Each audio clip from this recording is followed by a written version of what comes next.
Un cruce entre Arquímedes, Mick Jagger y Salvador Dalí.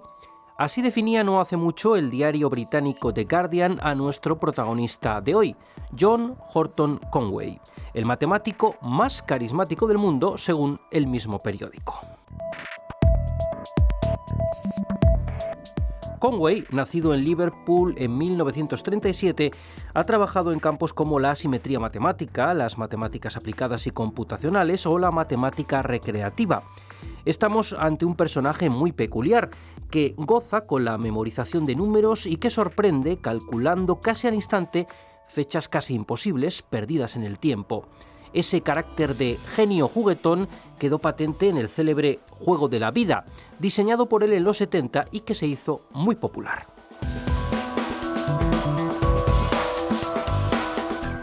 Vamos a acercarnos a John Conway con el profesor del Departamento de Matemáticas Fundamentales de la UNED, Roberto Canogar. Comencemos, profesor, por algunos datos biográficos y de su personalidad. Sí, efectivamente, pues primero me gustaría comentar que él nació el 26 de diciembre de 1937 en Liverpool, o sea que es inglés, Liverpool, donde pues nacieron, por ejemplo, los Beatles, ¿no? Para orientarnos, pues por ejemplo, nació 3 años antes que John Lennon o 5 años antes que Paul McCartney, o sea que ese fue un poco su infancia, ¿no? Es donde él se movió. Después fue a estudiar matemáticas en Cambridge y hizo también ahí su doctorado. Y ahí también se convirtió en profesor en Cambridge muchos años, hasta profesor se convirtió en los 60, mediados de los 60, y estuvo ahí hasta 1985, que se trasladó de Inglaterra a Estados Unidos, concretamente a la Universidad de Princeton. Y estuvo ahí trabajando como profesor hasta alrededor del 2008, más o menos, en el que se jubiló. En realidad, él sigue en activo, digamos que no va ya a la universidad, pero tiene muchísimos contactos con matemáticos, da muchas conferencias, etc. Ha sido nominado, tiene muchos premios, ha sido nominado para el Abel, el premio Abel, que es uno de los, o si no, uno de los que más prestigio tienen en matemáticas. Tiene 12 libros, muchos de ellos, probablemente más de la mitad, son de divulgación. Y hasta ahí yo creo que, digamos que eso sería la biografía de un matemático de primera fila, 2 instituciones de las que más prestigio tienen, ¿no? En matemáticas, Princeton, de hecho, es un poco la meca, es probablemente el departamento de matemáticas mejor del mundo. Y como él dice, él ha estado siempre en instituciones, Cambridge y Princeton, muy elitistas, aunque él no lo es. Él dice que él es le gusta divulgar, le gusta hablar con la gente, ¿no? Cree que a todo el mundo se le pueden explicar conceptos matemáticos profundos y es realmente una persona pues muy, muy peculiar, ¿no? Por ejemplo, si uno fuese en aquella época en la que estaba en Cambridge y después en Princeton, si fuese al departamento de matemáticas y fuese al hall común, hay una sala muy grande, ¿no? Pues normalmente se le podía encontrar a Conway, no en su despacho, sino ahí en el hall, y normalmente jugando con estudiantes de doctorado, incluso estudiantes de la carrera. Y siempre, de alguna forma se podría decir que incluso corrompiéndoles, ¿no? Porque jugaba con ellos constantemente, les contaba cosas. Incluso muchas veces hacía sus matemáticas ahí mismo, ahí en el hall, no en su despacho. Su despacho era un caos.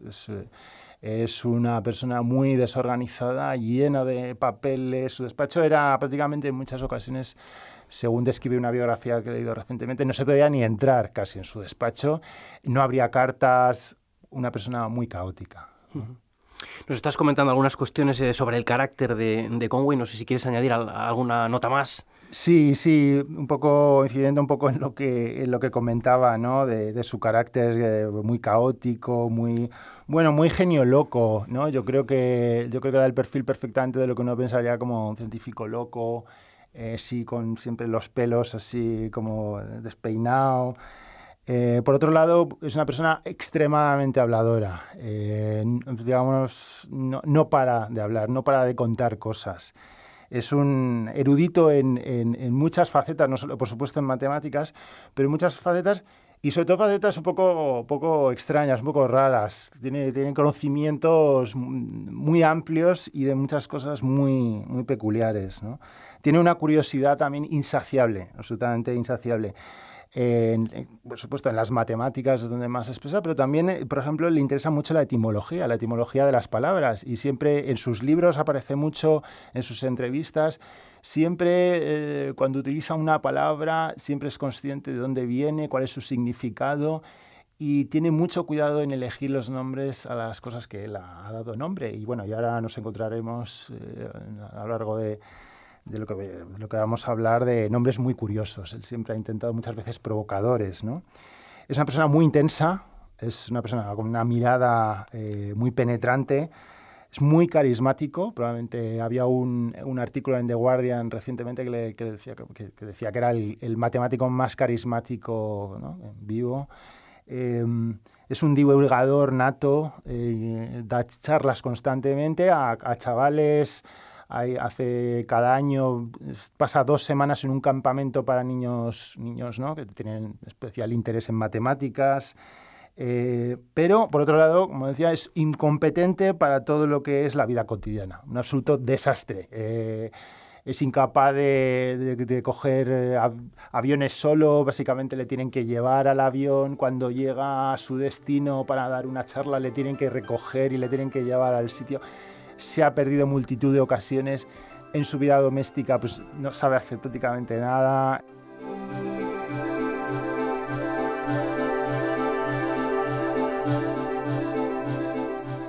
Tú tuviste la oportunidad de conocerle personalmente. De hecho, aquí encima de la mesa tenemos un libro dedicado por él, de su puño y letra. Y bueno, ¿qué nos puedes comentar de esta experiencia? Yo le conocí personalmente en un congreso que se realizó en su honor cuando cumplió 60 años, y eso fue en 1998, en Cambridge, en su alma mater. Aunque él ya por entonces estaba en Princeton, pero este lo organizó la Universidad de Cambridge. Y yo ya por entonces llevaba ya varios años, le conocía por muchas de sus facetas. Y fui a ese congreso y, bueno, primero le pedí que me firmase uno de sus libros. Y también, lo curioso es que había un banquete, un banquete organizado en su honor, con todos los matemáticos que habían asistido al congreso. Y lo que pasó, que fue curioso, la verdad es que yo estaba un poco ahí desubicado, no conocía a nadie realmente, empecé a hablar con algunos otros estudiantes de doctorado, en fin.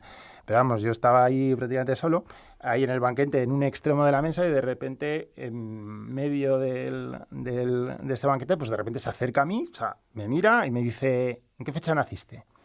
Entonces pues yo dije mi fecha de nacimiento, dijo inmediatamente, inmediatamente me dijo: fue un sábado. Pues sí, efectivamente, fue un sábado. Y aparte, pues sacó de su bolsillo, porque él siempre lleva en sus bolsillos, y es, bueno, pues desde la manga se lo saca, de repente sacó como un juego matemático, que era un nudo. Bueno, primero me lo dio desanudado, hizo así, con las manos, y me lo anudó. Y dice: a ver si eres capaz de deshacerlo. Después yo estuve, y él se fue a hablar con otra gente y a hacer cosas parecidas con otras personas que están en el banquete. Yo estuve ahí intentando deshacer aquel nudo, aquello me pareció imposible. A los 5 minutos, o no recuerdo, al rato volvió, y dije: pues no soy capaz, lo siento, pero la verdad es que me parece imposible deshacer este nudo, ¿no?, que ha hecho usted delante de mí y tal. Y entonces, bueno, pues nada, me lo hizo tal, y me lo deshizo delante de mí y ya se fue, ¿no? Y en el congreso, bueno, aparte me firmó el libro y tal, realmente muy amable. Y también en el congreso todas estas características personales también se hacían muy evidentes, lo carismático que era. O sea, realmente él era el protagonista de ese congreso, pero realmente en todo momento estaba rodeado de un grupo de 6, 10, 12 personas. Y él era el protagonista indiscutible en todo momento. O sea, es una persona magnética, o sea, con una personalidad magnética, carismática, que siempre cuenta cosas curiosas, siempre tiene una opinión sobre todo, ¿no? O sea, realmente alguien notable, ¿no? Alguien muy peculiar. Vamos a profundizar un poquito, en la medida de lo posible, en el área matemática de la que él se ocupa. Sí, el libro que tengo firmado que he traído se llama Sphere Packings, Lattices and Groups, ¿no? Que es empaquetamiento de esferas, retículos y grupos. Y este es un poco el área donde él es más, su trabajo ha sido, tiene varias áreas, pero bueno, quizá es donde es más conocido matemáticas serias. Después hablamos sobre sus matemáticas recreativas. Pero en las matemáticas serias quizá este es el empaquetamiento de esferas y grupos, es el tema el que es más conocido, ¿no? Entonces, bueno, empaquetamiento de esferas, siempre, vamos, yo sé, con mi familia, etcétera, amigos, suena como muy curioso. ¿Qué es eso de empaquetar esferas? Es como, ¿cómo puede ser eso algo interesante en matemáticas? Bueno, pues realmente es algo muy, muy extraordinariamente muy interesante. Cuando se empaquetan esferas, hablo de bolas sólidas, ¿no? Esferas sólidas y todas iguales.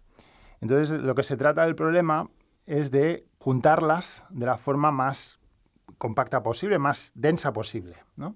Entonces, y tampoco no solo interesa en 3 dimensiones, es decir, en estas dimensiones, sino en otras dimensiones, en dimensión 2, en el plano, y en dimensiones mayores. Y ahí es donde hay muchas sorpresas, ¿no? Entonces, pues tampoco imaginar cómo se puede empaquetar en otras dimensiones, pero vamos a hacer un poco de esfuerzo y voy a intentar explicarlo. Primero, en 2 dimensiones, en el plano, pues es más sencillo y entonces las esferas ya no son esferas, son círculos. Entonces, ¿cómo se empaquetan a círculos? La forma más fácil pues sería coger un círculo y rodearlo de 6 círculos alrededor, tocando, ¿no? Formando como un hexágono. Esa sería la manera realmente, y después a partir de ahí ya los siguientes círculos otra vez también rodearlos de 6.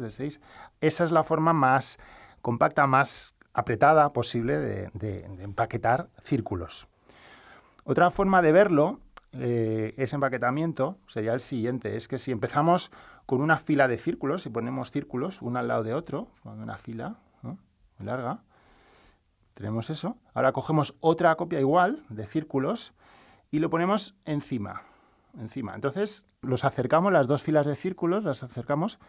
Nunca, por cierto, los círculos, las esferas que empaquetamos nunca pueden solaparse. Se pueden tocar, pero nunca pueden solaparse, ¿no? Entonces las 2 filas de círculos que tenemos las empezamos a acercar hasta que se tocan y empezamos a moverlas y de repente encajarían, ¿no? Digamos que cada uno de los círculos de la fila superior podría encajar entre 2 círculos de la fila inferior, ¿no? Entonces encajaría, clac. Podríamos hacer otra con una fila que hubiese de círculos que hubiese por debajo. Podríamos aproximarla por debajo hasta que, clac, encajan, ¿no? Y así podríamos poner otra fila más, otra fila más, otra fila más, y obtendríamos el mismo empaquetamiento que antes describía, formado por hexágonos, ¿no? Pero como por capas, por láminas, ¿no?, que se llaman. Vale, bueno, pues ahora podemos imaginar, ¿no?, la mesa llena de círculos, ¿no?, todos tocándose, ¿no?, cada uno toca 6, y ahora imaginemos que cada círculo se transforma en una bola, en una pelota de tenis. Entonces, ¿no?, o sea, como que cogen volumen. Entonces ahora la mesa estaría llena de pelotas de tenis, ¿no?, cada una tocando a 6. Bueno, pues imaginemos ahora que cogemos esa capa de bolas de tenis. Ahora cogemos otra igual, la ponemos por encima, ¿no?, digamos que están todas, ¿no?, en el mismo plano, y empezamos a bajar hasta que empiezan a tocarse, la movemos un poco y ¡clac! Y otra vez como que encajan, ¿no? Que cada una de las bolas de la fila superior, de la capa superior, como que se mete en el hueco que quedan entre cada triángulo de bolas de la capa inferior. Entonces como que encajan. Y después podríamos coger otra capa de pelotas de tenis y podríamos encajarla sobre la siguiente, la segunda, y una cuarta y una quinta, y entonces así nos sale un empaquetamiento de esferas del espacio que es muy conocido. Realmente cuando vamos a una frutería y vemos naranjas apiladas, pues también es otra forma.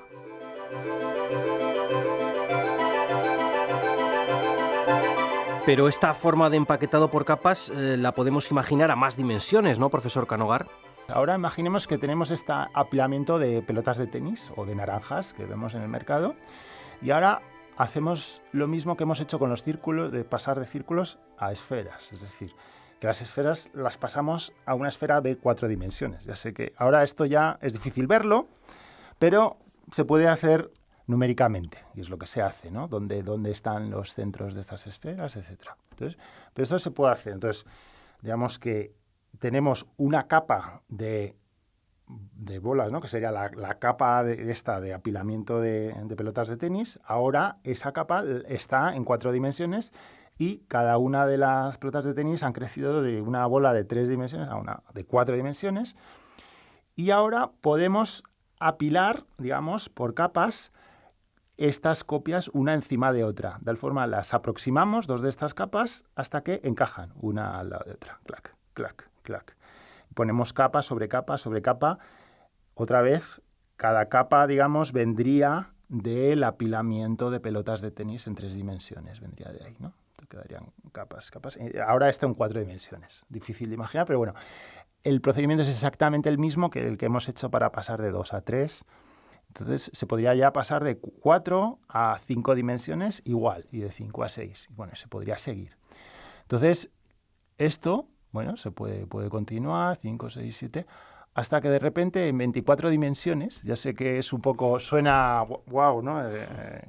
Esto de hablar de empaquetamiento de esferas en 24 dimensiones parece un poco exótico y un poco, bueno, ¿qué interés puede tener eso? Bueno, pues tiene mucho interés, porque en 24 dimensiones de repente las esferas encajan de una forma extraordinariamente densa, mucho más densa de lo que uno esperaría. Y además tiene unas propiedades, ese empaquetamiento de esferas en 24 dimensiones, muy bonitas y muy interesantes. Y además es curioso porque a partir de la dimensión 25 ya empieza a haber caos. Es decir, si intentásemos el mismo proceso, es decir, coger el empaquetamiento este de 24 dimensiones y pasarlo a 25, ya no hay una única forma de hacerlo. Hasta entonces, este proceso de ir apilando por capas y pasando de una dimensión a otra es único, se puede hacer solo de una forma. Pero a partir de la dimensión 24 no. O sea que hay algo especial en la dimensión 24. Y aparte, el empaquetamiento en dimensión 24 tiene muchas aplicaciones prácticas. De hecho, los teléfonos móviles, la transmisión de teléfonos móviles, de cómo se corrige el ruido y tal, tiene muchísimo que ver con este empaquetamiento de 24 dimensiones, curiosamente, ¿no? Este libro, por ejemplo, que he traído, explica un poco eso, ¿no? ¿Qué aplicaciones tiene? Para que nos hagamos una idea, cómo puede ser un empaquetamiento de esferas en 24 dimensiones, cada bola toca a 196.552 bolas, creo, alrededor, que es tremendo, ¿no? Pero tiene una propiedad muy interesante, como decía, ¿no? El empaquetamiento este. Y es que, vamos a ver, lo que es las simetrías que tiene este empaquetamiento son muy interesantes. Y Conway, de hecho, es conocido por calcular el grupo de simetrías de este empaquetamiento. Para que nos hagamos una idea, una simetría, pues es sencillamente cómo podemos mover esa configuración de bolas para que permanezca fija. Es decir, si por ejemplo vamos a empezar con las 2 dimensiones, si tenemos la mesa llena como decía, de bolas de tenis, bueno, vamos a solo fijarnos en una y las 6 que hay alrededor. Una vez que tenemos estas 7 bolas, una y las 6 de alrededor, el resto ya, digamos, solo hay una forma de ponerlas, ¿no? Entonces, por ejemplo, si rotamos 60 grados, rotamos estas 7 bolas, ¿no?, con respecto a la del centro, pues entonces volvemos a tener una configuración exactamente igual. O sea, es decir, si yo tengo una bola y 6 alrededor, ¿no? Tú te vas fuera del estudio, yo la giro y vuelves, a ti te parece que es exactamente igual. O sea, se ha quedado exactamente igual, ¿no? Si giro 60 grados, si giro 120, también, si giro 180... también 240, 300 grados. Si lo giro 360 grados, no he hecho nada, ¿no? Eso de girar 360 grados, ¿no? Es un chiste, ¿no? Al final no hace nada, ¿no? O sea que solo, digamos, que hay 6 giros distintos. Y también lo que podría hacer, digamos, es voltearlo. Es decir, coger las 7 bolas, darles la vuelta y dejarla del centro otra vez en el mismo sitio. Eso cambia las bolas de sitio y no es un giro. Digamos que es una reflexión. Y después de hacer una reflexión podría hacer un giro. Bueno, en total, digamos que hay 12 formas de que las bolas permanezcan iguales, 12 simetrías lo que se llama.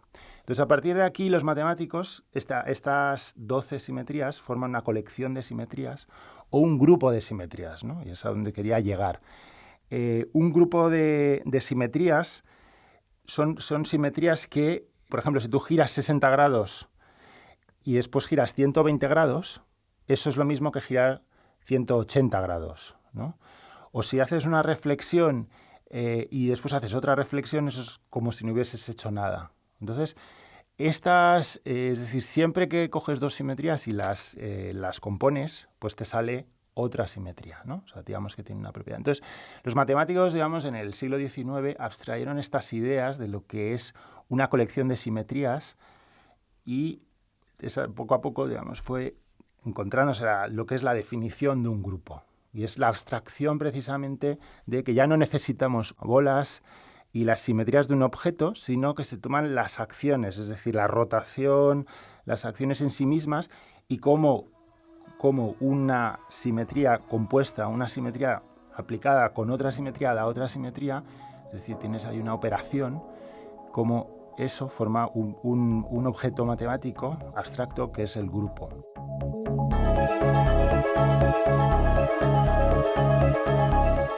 Y con la teoría de grupos volvemos a Conway, precisamente por esto es por lo que más se le conoce.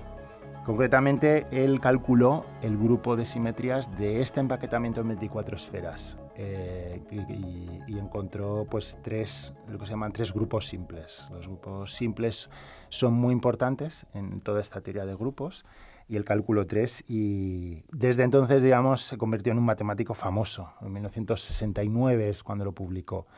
Hasta entonces, en realidad, no había hecho mucho. Era un diletante, estaba jugando a juegos, etc. Y es como él llama su época oscura.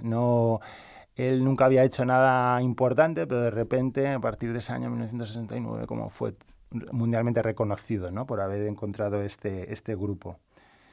Y además no solo encontró este grupo, sino ayudó a encontrar otros y a investigar sobre otros.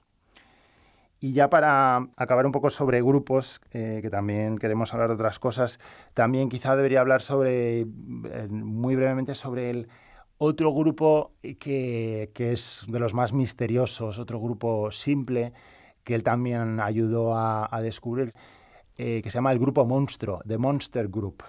Y es un grupo, para que nos hagamos una idea, solo como un dato, si el grupo que descubrió Conway, el grupo de Conway, o los grupos de Conway, en realidad son 3, es un grupo de simetrías de un empaquetamiento en 24 dimensiones, el grupo monstruo es un grupo de simetrías de un objeto que vive en dimensión 196.883. O sea, que es de algo muy... Pero está lleno de fascinantes matemáticas este grupo, el grupo monstruo. Y de hecho siempre Conway recientemente ha dicho que quiere saber por qué existe, que quiere saber por qué existe el grupo monstruo. O sea, es demasiado bonito, tiene demasiadas matemáticas bonitas, está conectado con demasiadas cosas como para que sea una casualidad. Tiene que haber una razón. De hecho, se está empezando a aplicar en teoría de cuerdas. Pero Conway es muy conocido además por la matemática recreativa, que de hecho le ha hecho muy popular entre el gran público, por así decirlo, ¿no? Efectivamente, y principalmente el juego de la vida, el conocido como el juego de la vida. Antes de empezar, bueno, hablar del juego de la vida, debería hablar también de otra persona que está muy ligada a él, muy importante en la divulgación de las matemáticas, bueno, y en la matemática recreativa, que sería Martin Gardner. Martin Gardner fue un periodista que escribió una columna muy importante en la revista Scientific American, desde 1956 a 1981, 25 años en los que mensualmente escribía su columna llamada Mathematical Games. Entonces, desde 1956, Conway ya se enganchó. La leyó cuando él tenía 19 años, esa primera columna, y ya a partir de entonces él empezó a enviar cosas a Gardner para la columna y digamos que se estableció un lazo ahí muy fuerte. Y de hecho, bueno, en 1967 Gardner publicó una columna sobre un juego que había ideado Sprouts, que es un juego que había ideado Conway, pero el más conocido llegó en 1970, en octubre de 1970, y fue la columna más popular de Scientific American con diferencia. Se publicó la columna sobre el juego de la vida.